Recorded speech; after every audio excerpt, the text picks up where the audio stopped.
Hello GH fans, grab your snacks and your Port Charles is a mess mug because this episode is serving arrests, blackmail, courtroom chaos, and a side of Brit Westbourne getting dragged like it's open MIC night at Kelly's. And yes, Chase is making TWO arrests. So somebody's holiday plans are about to include jailhouse gingerbread. Let's start with the Cassadine-adjacent fireworks. Valentin Cassadine is trying to snap Carly Spencer out of her sudden warm and fuzzy feelings toward Jack Brennan. Carly just found out Brennan got rid of evidence in the past to keep her out of prison, and you know Carly, she's allergic to nuance. The man does one hero move and suddenly he's a misunderstood protector? Valentin's like, absolutely not. He's pushing Carly to keep her eye on the prize, revenge.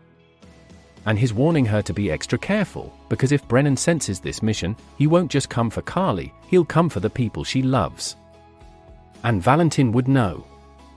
The Cassadines have a PhD in threats to loved ones.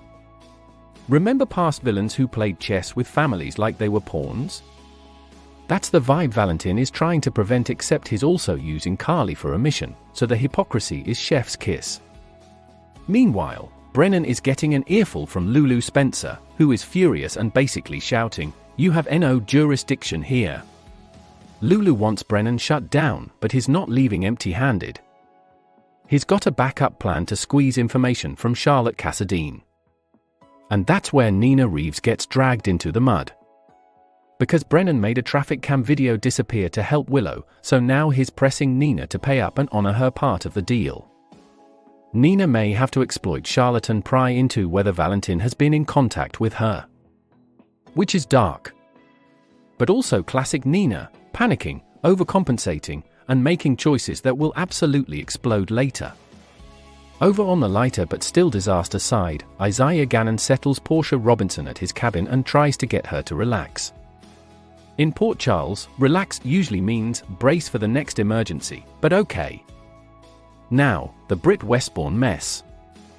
At Jocelyn's place, Joss trashes Brit to Jason Morgan, insisting Brit isn't a victim in the Five Poppies resort drama, she was in on it. Jason, however, may defend Brit as someone who got trapped in a bad situation. And honestly?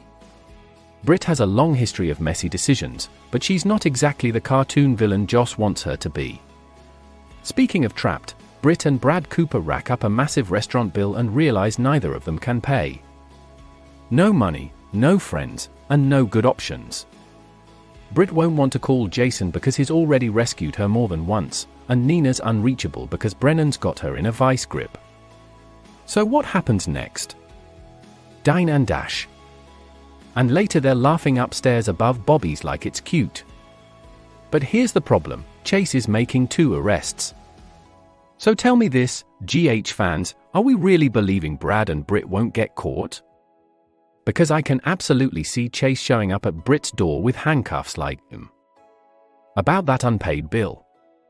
Finally, Willow's trial continues with Drew Kane taking the stand and answering questions about whether he knows who shot him.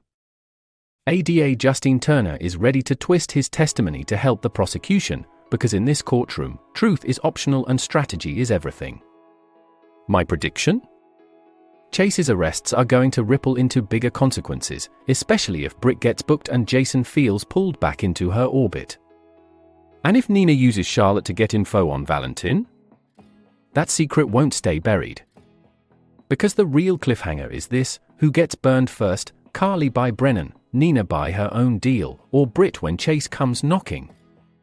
And trust me, somebody's about to lose big.